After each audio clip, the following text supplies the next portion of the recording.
Recording studio की शानदार प्रस्तुति।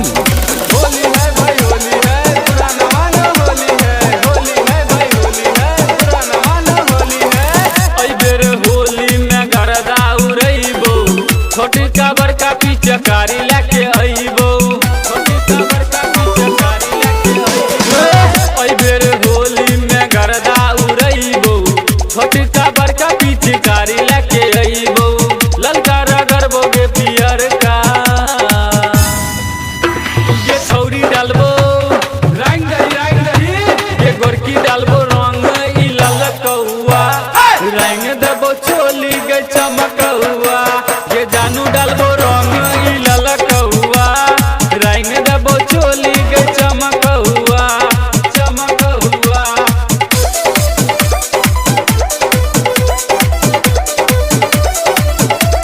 होली है भाई होली है पुराना मानो होली है होली है भाई होली है पुराना मानो होली है।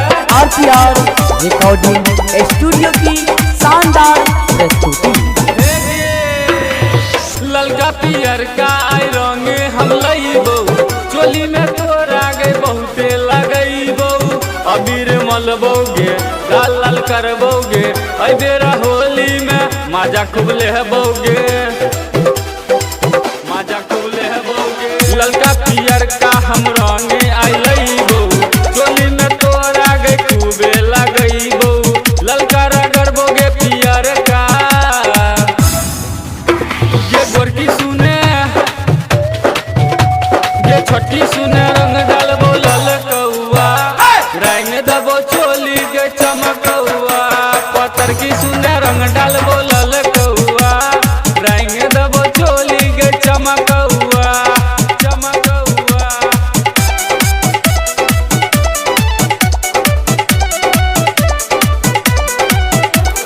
RPR रिकॉर्डिंग स्टूडियो की शानदार प्रस्तुति।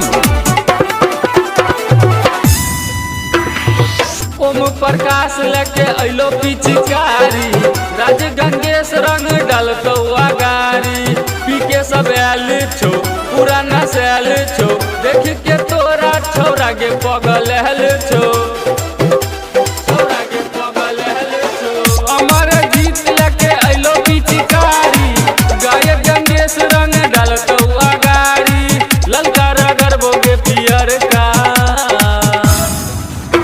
ये छौरी डालबो रंग दही ये गोरकी डालबो रंग ई ललकौआ रंग देबो चोली गे चमकौआ ये जानू डालबो रंग ई ललकौआ रंग देबो चोली गे चमकौआ। आई बेर होली में गरदा उड़ैबो छोटी का बड़का पिचकारी लेके अइबो छोटी का बड़का पिचकारी लेके अइबो। आई बेर होली में गरदा उड़ैबो छोटी का बड़का पिचकारी लेके अइबो ललका रगड़बोगे पियर का ये छौरी डालबो रंग दही ये गोरकी डालबो रंग ई ललकौआ रंग देबो चोली गे चमकौआ ये जानू डालबो रंग ई ललकौआ रंग देबो चोली गे चमकौआ।